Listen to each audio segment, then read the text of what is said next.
Halo, selamat datang di channel Henifnisha, channel orang Indonesia di Taiwan. Gak kerasa guys, ini adalah tahun keempat gue di Taiwan. Dan ada DM yang sangat menarik ya menurut gue, jadi gue mau bahas itu. Jadi pertanyaannya adalah, gimana pergaulan anak Indonesia di sana? Sangat menarik ya, karena kalau diceritain mungkin setengah jam gak kelar. Tapi kalau gue boleh singkat ya, masalah pergaulan di Taiwan itu termasuk pergaulan yang bebas. Jadi kalian mau ciuman, pegangan tangan, pelukan di tengah jalan, nobody cares gitu. Karena itu sudah terbiasa di Taiwan. Nah, menurut gue pergaulan seperti itu adalah, gue tidak bilang buruk, gue juga tidak bilang tidak buruk, tapi bagaimana gue sendiri menjalaninya itu. Pasti kalian kaget. Gue cerita tentang pertemanan gue kali ya. Gue punya teman di gereja, gue juga punya teman di sekolah, gue juga punya teman di fans club. Tapi kalau misalkan ngomong pergaulan, gue akan tetap memagari. Jadi ada beberapa orang yang boleh masuk, ada beberapa orang yang gak boleh masuk. Misalnya ada salah satu orang nih ngajakin, Hen, olahraga yuk, olahraga nih, oke, let's go. Tapi ada orang misalnya ngajakin, Hen, ke klub yuk, let's meeting. Gue tulis, salah satu hal yang gue tulis sebelum gue ke Taiwan adalah, jangan nginjek klub. Menurut kalian, susah atau gampang? Menurut gua susah. Karena teman sekolah apalagi, sering ngajakin. Apalagi teman sekolah gua kan rata-rata orang luar gitu. Ada orang yang dari Jepang, Korea, bule, lebih random lah. Terus mereka kayak sering ngajakin, ini yuk, gue bayarin deh. Sekali, oke. 2 kali, oke. 3 kali, goyang nggak hatinya. Tapi gue ganti itu, gue memagari hidup gue lagi. Jadi ya gue berpikir kalau gue bisa enggak, kenapa gue nggak bilang enggak. Jadi akhirnya selama 4 tahun gue di Taiwan ya, gue nginjek klub sekali. Itu pun belakangan gue baru tahu. Jadi ada salah satu tempat yang malamnya klub, paginya gereja. Dan gue cobain gerejanya. Jadi gue nginjek klub itu karena dia salah satu tempat. Jadi dia adalah tempat yang malamnya klub, paginya gereja. Jadi gue pernah nyobain ke gereja itu ya, gue nggak sengaja nginjek klub. Ya kayak gitulah. Tapi yang gue mau ceritain di sini adalah pergaulan kalian itu penting sih. Kalau enggak ya kalian bisa terjerumus juga. Mungkin ada salah satu video ya, silahkan komentar dulu ya. Kalau kalian setuju gue bikin. Ada banyak culture shock yang misalnya orang Taiwan itu biasanya berhubungan seks dulu sebelum nikah. Ada juga yang anak SMK tinggal bareng dulu, baru married atau baru nggak married gitu. Tapi ya itu kan salah satu culture shock ya buat orang Indonesia. Tapi buat gue sendiri, ada orang yang bilang, wah gue terlalu Kristiani sekali.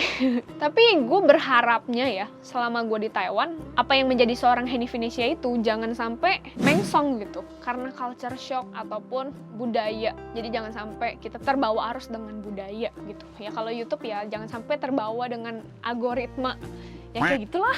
Tapi ya menurut gue 4 tahun di Taiwan ini, ada senang sedih, semuanya jadi satu sih. Tapi yang menurut gue paling deep ya kalau ditanyain gimana pergaulan anak Indonesia di Taiwan, menurut gue pergaulan itu tergantung masing-masing sih. Gimana kita menjaga jarak, gimana kita mengiyahkan atau menolak ajakan atau tawaran itu.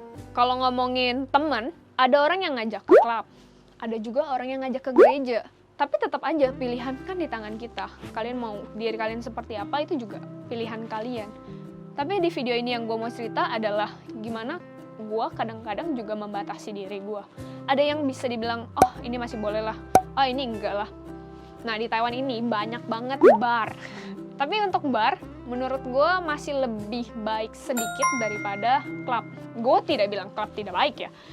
Tapi menurut gue bar masih better daripada clubbing gitu. So jadi kalau ada yang ngajak ke klub, tidak. Tapi kalau ada yang ngajak ke bar, oke, masih oke gitu. Tapi teman-teman gue pun banyak yang ke clubbing, tapi gue nggak ikutan. Jadi menurut gue, the point gimana gue menjaga diri gue. Tapi gue pun masih temenan dengan orang yang clubbing itu. Ya tidak terlalu dekat sih ya, tapi masih teman gitu. Kayak teman sekolah ngajakin, klub yuk. Sudah, nggak mau deh, ini. Tapi kita masih temen kan. Maksudnya karena lu menolak belum tentu lu dimusuhin gitu. Ya karena kan itu pilihan. Dan kebetulannya waktu 2-3 tahun itu, pertama-pertama datang ke Taiwan, bagus sekali gue disibukkan dengan pekerjaan. Karena hari itu adalah goal gue jangan minta uang orang tua lagi. Jadi umur 18 tahun ke atas gue udah gak minta uang orang tua lagi. Pokoknya pas di Taiwan gue udah gak minta uang orang tua lagi. Jadi gue harus balance pemasukan dan pengeluarannya. Yang kalau emang gak sanggup, yang kalau minus gue harus kerja lebih. Jadi dulu gue berpikirannya gini, uang lebih tuh nggak apa-apa, jangan minus. Pas-pasan ya masih oke lah, tapi jangan minus. So jadi dulu gue kerja banting tulang banget. Kayak bulan ini harus bayar ini, harus bayar ini, harus bayar ini. Pendapatan gue harus segini biar nggak minus. Atau seenggaknya pas-pasan lah, dapat pendapatan segini baru stabil, baru oke. Jadi ya kerja lebih daripada gue ke clubbing yang ngabisin duit, ya gue ganti. Ya udahlah, gue kerja sampai jam 11 malam. Pasti udah capek dong. Pulang lu nggak mungkin clubbing lagi, pulang pasti tidur. Jadi gue kayak gitu sih. Jadi luar biasanya sekali ya kalau flashback, ada beberapa hal yang gue berhasil nih nolak klub kayak gitu. Terus ya menurut gue lebih ke jaga diri sih. Maksudnya kalian ke klub, kalau para subscriber gue ada yang sering ke klub gitu ya, gue tidak melarang, gue cuman bilang ya jangan lupa jaga diri lah, kayak gitu sih. Ada beberapa orang yang bilang agak sedikit mengerikan sih kalau ke klub, tapi nggak tahu karena gue nggak pernah dan gue tidak menyarankan. Karena yang pertama menghabiskan uang, yang kedua menghabiskan waktu, yang ketiga menghabiskan tenaga. Itu yang menurut gue kalau bisa gue jangan injek klub, karena 3 alasan itu tadi. Jadi yang gue pengen ceritain adalah pergaulan orang Indonesia di Taiwan, balik ke masing-masingnya sih. Ada orang yang kebawa arus karena budaya, ada juga orang yang tidak terbawa arus. Tapi gimana kalian caranya menjaga diri? Harus benar-benar tahu. Kalian tuh jangan sampai nyesel kalau kalian lakuin. Jadi dari situ gue belajar kalau gue bisa bilang enggak, ya bilang enggak aja. Simple kan? Oke. Sekian aja sih video hari ini. Semoga kalian dapat bayangan mengenai pergaulan orang Indonesia di Taiwan ya. Salah satunya dari saya sendiri, jadi kalian lebih kenal saya lagi. Sekian aja videonya hari ini, semoga bermanfaat cerita hidup saya. Terima kasih buat kalian yang udah nonton, jangan lupa like, comment, subscribe, dan follow gue di Instagram. Kita jumpa lagi di next video. Salam Finisya, bye-bye.